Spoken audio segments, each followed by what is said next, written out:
Dewa Medis Terkuat. Bab 197 Puncak Pertarungan. Sang Dewa Perang bangkit ke langit dengan marah, menyapu sejauh 1.000.000 mil hanya dengan satu gerakan. Pertarungan antara Xuan Yuan Sitian dan Namong Chenlong yang menyerang pada saat bersamaan hanya berlangsung sesaat, membuat langit dan bumi berguncang. Ledakan. Dengan satu gerakan saja, angin kencang bertiup, awan-awan yang mengambang mengalir mundur, dan langit seakan terhapus bersih. Bulan bersinar terang di langit dan bintang-bintang bersinar. Angin kencang bertiup jauh, bahkan Wang Hai yang berjarak puluhan mil pun ikut terkena dampaknya. Anginnya begitu kencang sehingga beberapa orang yang sedang tidur terbangun. Apakah akan ada topan? Mengapa anginnya begitu kencang? Apakah kamu tidak mendengar ramalan cuaca? Anginnya kencang sekali, menakutkan. Lebih baik berhenti bicara dan tidur saja. Semoga angin tidak bertiup saat kamu bangun. Di atas langit, ketika gerakan Xuan Yuan Sitian dan Namong Chenlong bertabrakan, kekuatan yang melonjak meledak. Setiap detik, energi spiritual yang kuat dikeluarkan, meledak, bertabrakan, dan meledak melalui tinju keduanya.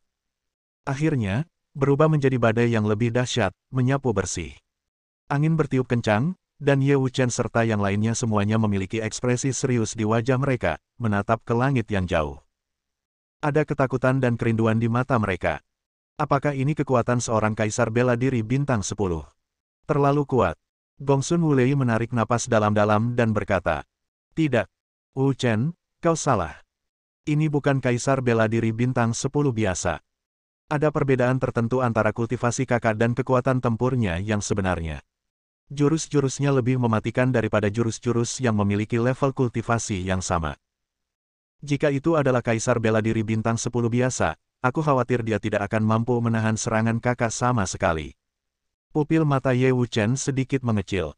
Lalu bagaimana Namong Chenlong bisa menanggungnya? Itulah masalahnya. Gongsun Wulei menarik napas dalam-dalam, wajahnya berubah pucat dan dia tampak sangat serius. Orang tua ini mungkin sudah melangkahkan satu kaki ke langkah itu. His. Ye Wuchen menarik napas dan menatap Xuan Yuan Sitian dengan khawatir. Saudara laki-laki. Mereka berdua bertarung pada puncak kekuatan mereka. Setelah lebih dari 12 kali benturan energi spiritual, akhirnya, sambil berteriak marah, mereka berdua meningkatkan kekuatan ledakan energi spiritual mereka secara bersamaan. Akhirnya, setelah ledakan kekuatan ke-13, mereka berdua terlempar kembali hidup-hidup. Kali ini, Xuan Yuan Sitian terbang mundur 100 meter, sedangkan Namong Chenlong hanya terbang mundur 50 meter. Perbedaan antara keduanya dapat langsung ditentukan oleh kekayaan energi spiritualnya. Namong Chenlong mengepalkan tangannya dan mendengus dingin. Lumayan. Aku tidak menyangka bukan hanya anggota keluarga Shenmu yang lain yang dipromosikan. Bahkan kau telah dipromosikan ke kekuatan kaisar bela diri bintang 10. Tampaknya Xiao Chen memang cukup cakap. Tidak heran keluarga Shenmu mematuhi perintahnya. Setelah terdiam sejenak, ekspresinya kembali dingin. Namun, sayang sekali. Bahkan jika kamu telah mencapai kaisar bela diri bintang 10, kamu masih rentan di hadapanku. Xuan Yuan Sitian menarik napas dalam-dalam dan perlahan mengulurkan tangannya. Apakah itu rentan atau tidak, bukan hak Anda untuk memutuskan. Tidak seorang pun dapat mengatakan siapa yang akan menang atau kalah sampai akhir. Ketika dia berkata demikian, cahaya kemasan perlahan naik ke tangan kirinya, sedangkan cahaya merah tua perlahan naik ke tangan kanannya. Dua atribut yang sangat berbeda, bahkan energi yang berlawanan, saling melengkapi di tangan kiri dan kanan Xuan Yuan Sitian, terlihat sangat aneh dan menawan. Setelah melihat adegan ini, Namong Chenlong mengubah sarkasmenya sebelumnya dan perlahan-lahan mengumpulkan pikirannya. Ada sedikit apresiasi dan kesungguhan di matanya. Aku tidak pernah menyangka bahwa setelah tinggal di Istana Shaolin selama 27 tahun, kau benar-benar dapat meningkatkan pencapaianmu dalam agama Buddha hingga ke tingkat ini. Itu setara dengan kemampuan sihirmu. Terlebih lagi, kau mampu menguasainya, kau memang seorang jenius dari garis keturunan Xuan Yuan. Jika itu orang lain, aku khawatir mereka tidak akan mampu menahan konflik antara kedua kekuatan itu dan akan mati mendadak. Tatapan mata Xuan Yuan Sitian sedikit dingin. Aku tidak suka jika orang lain memanggilku dengan sebutan garis keturunan Xuan Yuan. Aku dari keluarga Shen. Xuan Yuan Sitian memotong. Namong Chenlong meludah, lalu mencibir. Aku tidak ingin berdebat denganmu sekarang. Karena kamu telah menggunakan kekuatan ini, kamu juga telah menyadari kesenjangan antara kamu dan aku. Jika kamu kalah dalam gerakan ini, maka kamu harus menyingkir dan biarkan aku lewat. Jangan bersikap tidak tahu malu dan terus menghalangi di sini. Jika Anda, Tuan-Tuan Namong, kalah, Anda tidak diperbolehkan ikut campur dalam urusan keluarga Han. Itu kesepakatan. Setelah berkata demikian, Pak Tuan Namong melepaskan pagoda 9 naga yang terbuat dari benang emas murni dan jubah sutranya yang berusia 1000 tahun, dan kekuatan dalam tubuhnya pun meningkat pesat. Saat kekuatannya meningkat, pupil matanya menjadi lebih tajam dan jernih. Namong Mingxuan tidak bisa menahan diri untuk tidak berseru. Itu adalah keterampilan unik keluarga Namong, Nanming Lihuo. Aku tidak pernah menyangka ayahku bisa menggunakan Nanming Lihuo. Senjata api Ming Selatan dirancang khusus untuk mengalahkan roh jahat. Senjata ini adalah senjata yang sempurna untuk menghadapi sihir Suanyuan Sitian. Ditambah dengan kultivasi ayahku yang sudah dapat menekan Suanyuan Sitian, ayahku pasti akan memenangkan pertempuran ini. Siapa yang bisa kusalahkan? Itu salah mereka. Mereka benar-benar tidak tahu terima kasih. Bertengkar dengan ayahku adalah hal terbodoh yang bisa mereka lakukan. Bola api tak berwarna dan tak terlihat perlahan terbentuk di depan Namong Chenlong. Dalam kegelapan, tidak seorang pun dapat melihat apapun. Namun, seseorang dapat dengan jelas merasakan semacam teror yang dapat melahap dan membakar segalanya. Dua kekuatan yang paling ditakuti manusia sejak mereka menjadi makhluk spiritual adalah guntur dan kilat, dan api. Kedua kekuatan ini cukup untuk menghancurkan makhluk hidup dengan mudah. Manusia biasa, siapa yang bisa menolak? Dan Nanli Minghuo adalah spesies yang berbeda di antara api. Hanya keluarga Namong dan keluarga Liehuo yang tahu cara menggunakannya. Api jenis ini tidak terlihat dan tidak berwarna, tetapi daya mematikannya lebih dari 100 kali lebih kuat dari api biasa. Apinya tidak hanya kuat, tetapi juga memiliki khasiat membunuh iblis. Ini memiliki efek penekan yang hebat pada kekuatan sihir Suanyuan Sitian. Orang-orang dapat dengan jelas merasakan bahwa kelembaban di udara menguap dengan cepat, dan kabut putih terus-menerus terbentuk di sekitar Namong Chenlong. Itulah unsur air di udara yang terbakar dan menguap. Akan tetapi, begitu uap itu terbentuk, uap itu langsung terbakar lagi dalam sekejap, berubah menjadi abu, dan lenyap. Pada saat Nanming Lihuo terbentuk, kekuatan merah tua di tangan kanan Suanyuan Sitian secara bertahap mulai berdetak, samar-samar menjadi gelisah. Bab 198. Bisakah saya mengambil tindakan? Merasakan tekanan dari Nanming Lihuo, kekuatan sihir di tubuh Suanyuan Sitian juga terpengaruh, dan dia mulai gelisah.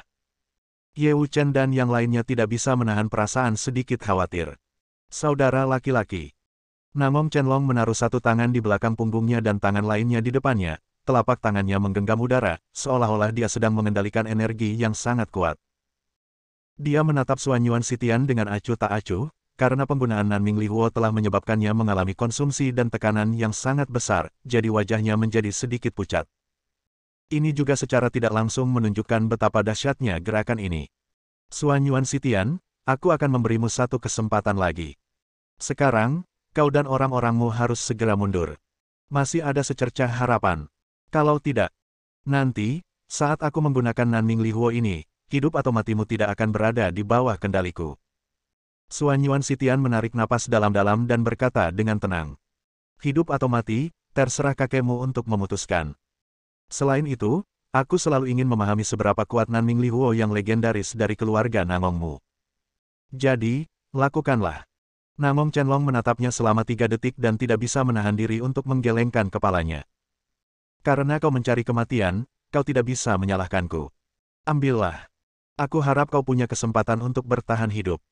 Setelah berkata demikian, dia merentangkan tangannya, lalu kekuatan api melonjak dan membakar.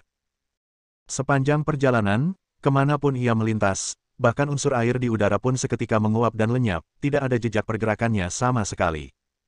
Hampir tidak ada stagnasi waktu. Saat Namong Chenlong melancarkan serangan, serangan itu sudah tiba di depan Suanyuan Sitian. Merasakan tekanan yang datang dari Nanming Lihuo yang bagaikan menelan langit dan bumi, Suanyuan Sitian tidak berani ceroboh sedikitpun. Matanya dingin saat dia langsung menggabungkan dua energi yang sepenuhnya berlawanan dengan atribut yang berbeda di tangan kiri dan kanannya bersama-sama. Pada saat itu, kegelapan dan cahaya, kekuatan keadilan dan kejahatan saling terkait satu sama lain, mendistorsi sedikit ruang di tempat, memungkinkan Nanming Lihuo tersedot ke dalamnya. Apa?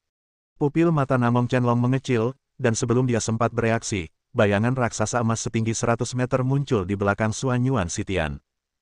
Ia mengenakan baju besi berlumuran darah berwarna merah terang, memiliki 8 lengan dan 9 pupil. Ia memiliki karakteristik multi tangan dari ajaran Buddhisme dan visi multi murid dari ajaran ajaib. Kedua kekuatan yang bersatu padu ini membuat Xuanyuan Sitian dapat mengeluarkan kekuatan yang sebanding atau bahkan melampaui kekuatan Namong Chenlong saat itu juga. Membunuh. Dengan teriakan keras, bayangan raksasa di belakang Xuanyuan Sitian mengangkat tangannya tinggi-tinggi, dan sebuah pedang panjang yang setengah emas dan setengah merah muncul, dan dia menebas ke arah kepala Namong Chenlong. Ledakan. Dengan satu tebasan pisau, aliran udara membentuk zona vakum dalam sekejap. Anda dapat bayangkan betapa terganggunya mereka. Menghadapi kekuatan pedang sakti ini, Namong Chenlong sama sekali tidak berani gegabah. Dia segera menggunakan Nanming Lihuo lagi untuk menahan serangan Xuanyuan Sitian. Namun, ketika serangannya bertabrakan dengan serangan Namong Chenlong, ruang itu langsung runtuh, dan kekuatan mereka berdua tersedot dengan liar ke dimensi lain. Terlebih lagi, bukan hanya kekuatan mereka berdua saja, tetapi tubuh mereka pun perlahan-lahan tersedot ke ruang dimensi lain. Tidak bagus. Pada saat ini, entah itu Ye Wuchen dan yang lainnya, atau Namong Mingxuan dan yang lainnya, mereka semua jatuh ke dalam keadaan cemas pada saat yang sama, ingin bergegas maju untuk menyelamatkan. Tetapi mereka dihentikan oleh orang-orang di sekitar mereka. Kita tidak bisa masuk. Daya hisap celah di dimensi lain terlalu kuat. Bahkan mereka berdua tidak bisa menahannya, apalagi kita.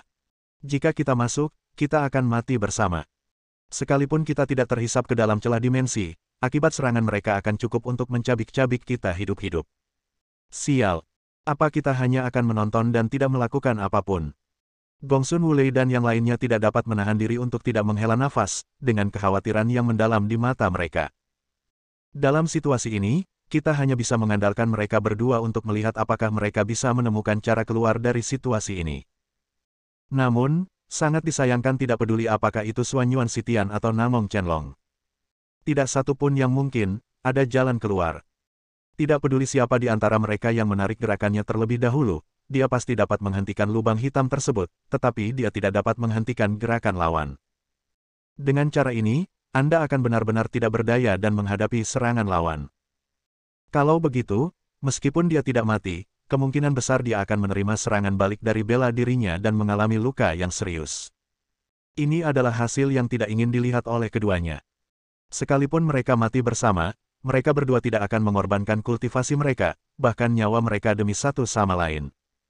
Melihat keduanya hendak ditelan kegelapan, wajah mereka berubah ungu. Tiba-tiba, suara samar terdengar dari langit. Jika kamu tidak punya cukup kekuatan, jangan datang dan bertarung begitu saja. Itu benar-benar memalukan. Siapa? Semua orang terkejut, dan saat berikutnya, Xuanyuan Sitian dan Namong Chenlong dipisahkan di tempat oleh energi yang sangat kuat. Ledakan. Kedua lelaki itu mundur ke arah satu sama lain dan menghantam tanah dengan keras, meninggalkan dua luka besar di tanah. Dan retakan ruang angkasa di atas langit, tanpa suntikan energi, perlahan menghilang. Saat berikutnya, semua orang menatap awan. Di sana, saya tidak tahu kapan itu dimulai, tetapi tiba-tiba muncul sosok muda. Figur ini anggun dan anggun, memberikan orang perasaan seperti peri yang tak dapat dijelaskan. Sebelum anggota keluarga Namong bisa bereaksi, Ye Wuchen dan yang lainnya sudah bereaksi. Itu Tuan Xiao. Tuan Xiao datang. Hahaha, Tuan Xiao sudah datang. Sekarang, bajingan-bajingan kecil dari keluarga Namong itu akan mengalami kesulitan. Dia Tuan Xiao. Semua orang di keluarga Namong tidak dapat menahan diri untuk berseru kaget, mata mereka dipenuhi dengan keterkejutan. Mereka tidak melihat bagaimana Xiao Chen melakukan gerakannya tadi. Mereka hanya melihat kilatan di depan mata mereka, dan Xuanyuan Sitian dan Namong Chenlong, yang sudah dalam masalah, terlempar dalam sekejap. Begitu dahsyat. Cara orang ini benar-benar di luar nalar orang biasa. Tidak, lebih tepatnya, orang ini bukan manusia. Bagaimanapun, kekuatan Xuanyuan Sitian dan Namong Chenlong luar biasa. Seorang kaisar bela diri bintang 10 yang telah menguasai keterampilan sihir dan agama Buddha. Yang satu lagi sudah setengah langkah menuju keilahian. Xiao Chen mampu memisahkan mereka dengan satu gerakan, yang berarti bersambung.